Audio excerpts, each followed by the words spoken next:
எழுமா இயலாத. அப்ப இறைவனுக்கும் தீண்டாமை இருந்ததா? நீனும் சாதிய பாகுபாடு பார்த்தாயா?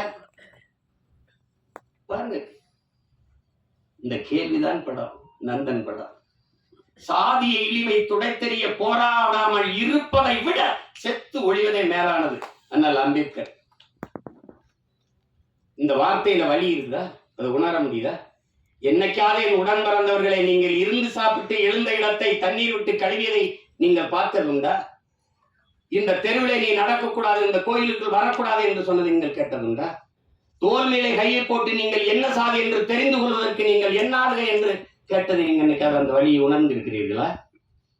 உங்களை அழைத்து கொண்டு போய் உங்கள் அப்பா பேர் என்ன, உங்க ஊர் என்ன, உங்க அப்பா என்ன வேலை பார்க்கிறார், எந்த தெருவில் வாழ்கிறீர்கள், எதற்கு, நீ என்ன சாதி என்று கண்டறிவதற்கு இந்த வழியெல்லாம் நீங்க அனுபவித்தது உண்டா?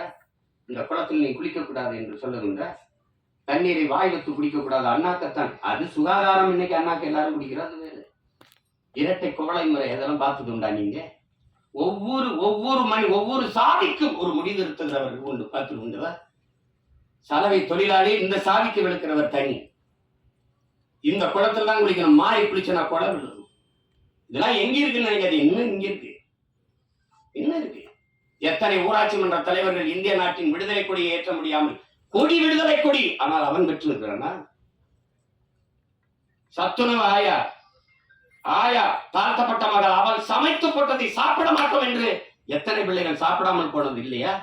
அரசு சாப்பிட வைக்கிறதுக்கு என்ன முயற்சி? அவளை பணியிட மாற்றியதுதான் இன்றும் இங்க நிகழ்கிறது. உடன் பிறந்தவர்களே, நாகப்பட்டினத்துல சுடுகாட்டு வழி எடுத்துட்டு போக முடியல, சுடுகாட்டு வழியே.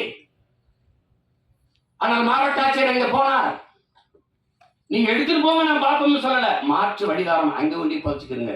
இதுதான் இன்னும் இருக்கிற நிலைமை. அப்ப அதிகாரத்துக்கிட்டே தீண்டாம இருக்கு, பாகுபாடு இருக்கு. அடித்தட்டு மக்கள் என்ன செய்ய முடியும்? அது இன்னும் அந்த நந்தனை எரித்த தீ இன்னும் எரிந்து கொண்டுதான் இருக்கிறது. அதுதான் இந்த படம் வலியுறுத்துது.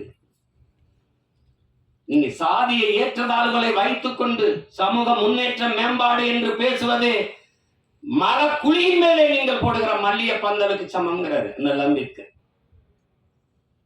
அதான் இங்க நடக்குது, இன்னும் நடக்குது. ஆனா நம்ம சகோதரத்துவம் பேசுவோம், சமத்துவம் பேசுவோம். இந்திய அரசியல் அமைப்பு சட்டம் கொடுத்தது தமிழ்நாட்டுக்குள்ள 42 தொகுதி ஆதி குடிகளுக்கு, 2 தொகுதி பழங்குடி. ஆனா அரசியல் அமைப்பு தந்ததை தவிர இந்த கட்சிகள் கொடுத்தது எத்தனை? ஒண்ணு கிடையாது. அந்த முறை மட்டும் இல்லை என்றால் ஒருவன் கூட ஒரு சீட்டு கொடுத்துருக்க. இந்த காலத்திலையும் பொது தொகுதிக்கு நிறுத்துறதுக்கு, பொது தொகுதிக்கு ஆசைப்படக்கூடாதுன்னு சொல்றதெல்லாம் இருக்குதானே செய்யுது. மொத்தமா வச்சு செதுக்கி தள்ளிட்டான் 2 மணி நேரம் 5 நிமிஷத்துல மொத்தமா. அதாவது ஒரு பெரிய பெரிய அரசியல் பொது மேடையில பேச தயங்குறதை திரைமொழியில் மொழிபெயர்த்ததுக்காவது என் தம்பி சரவணன் போற்றத்தக்கவன், பாராட்டப்படத்தக்கவன். யாரும் இந்த படத்தை தயாரிக்க மாட்டாங்கன்னு அவனுக்கு தெரியும். இந்த கதையை சொன்னா ஏத்துக்க மாட்டான், பயப்படுவான். ஆனால் பயப்படாம துணிஞ்சு அவன் என்ன பெரிய கோடீஸ்வரன், பிச்சை எடுத்து அங்க 1000 வாங்கியிருப்பான், இங்க 2000 வாங்கியிருப்பான், இங்க 1 லட்சம் வாங்கியிருப்பான், 50,000 ரூபாய். அதை சேர்த்து வச்சு குருவி சேர்த்த மாதிரி வச்சு இந்த படத்தை எடுத்துட்டான். அந்த படத்தை எவ்வளவு திறமை இருந்தாலும் வாய்ப்பில்லை என்றால் அது வெளிப்படாது. ஆனால் இவ்வளவு ஒரு அற்புத திரைப்படத்தை கொண்டு போய் சேர்க்கிறேன்னு துணிந்து வந்த இந்த மகன் ரவி, ட்ரேடர் ஆர்ட்ஸ் ரவி, எவ்வளவு நாளும் பாராட்டு. நெருக்கடியான நேரம் தான். நட்புக்காக என் தம்பி சமுத்திரக்கனி எல்லாம் அவன் 3 நாள் தேதி வாங்கினா, ஆனா ஒரே நாள்ல நடிக்க வச்சு மொத்த காட்சி எடுத்துட்டு அனுப்பிடுறான். இப்ப நான் நேற்று ராத்திரி இரவுல இறங்கி இப்ப போகணும், திருப்பி உடனே போய் இரவுல எனக்கு மதுரையில பொதுக்கூட்டம், திருப்பி போனாலும் என் தம்பிகள் மேல நான் வச்சிருக்க பேரன்பு. ஒரு தம்பி படம் எடுத்தாலே வருவேன், எல்லா தம்பியும் சேர்ந்து எடுத்துருக்கான்.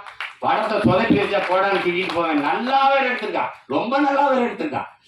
அவன் கூட்டி வரல சரவணன், படம் என்னை அழைத்து வந்திருக்கு, நீ பேசு, படத்தை பற்றி பேசு.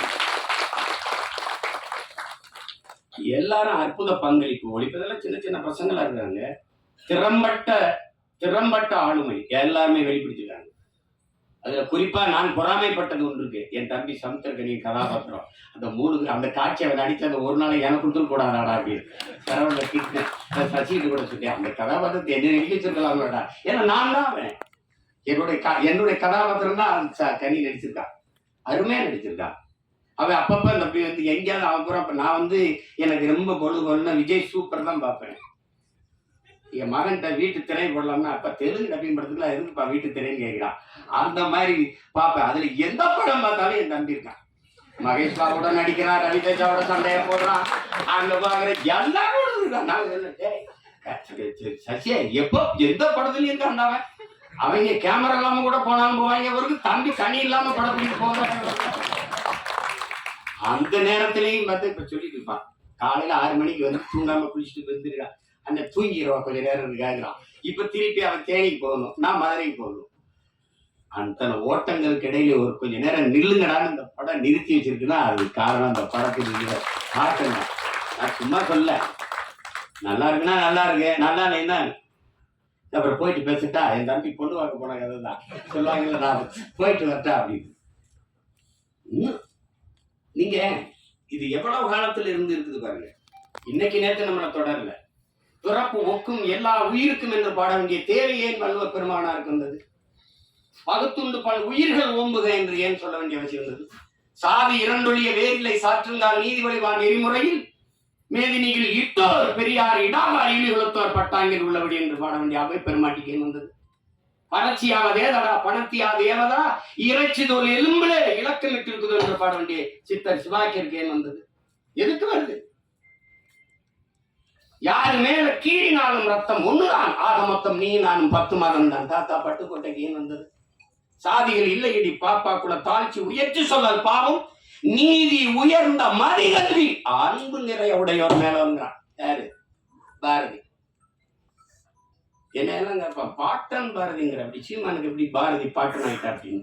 இப்ப பெரியவர் மேலே பெரியாரது எல்லாருக்கும் தந்தையா இருக்கும்போது பாரதி எனக்கு பாட்டனா இருக்குல்ல, என்ன உங்களுக்கு பிரச்சனை? என்ன பிரச்சனை? சோனியா காந்தி அன்னையா இருக்கும் போது பாரதி எனக்கு பாட்டனாவும் பூவேசா எனக்கு தாத்தாவா இருக்குல்ல, என்ன பிரச்சனை? சாதிகள் இல்லையடி பாப்பா என்று பாடியவனை பாப்பான் என்று சொல்லி கொடுத்த வேலை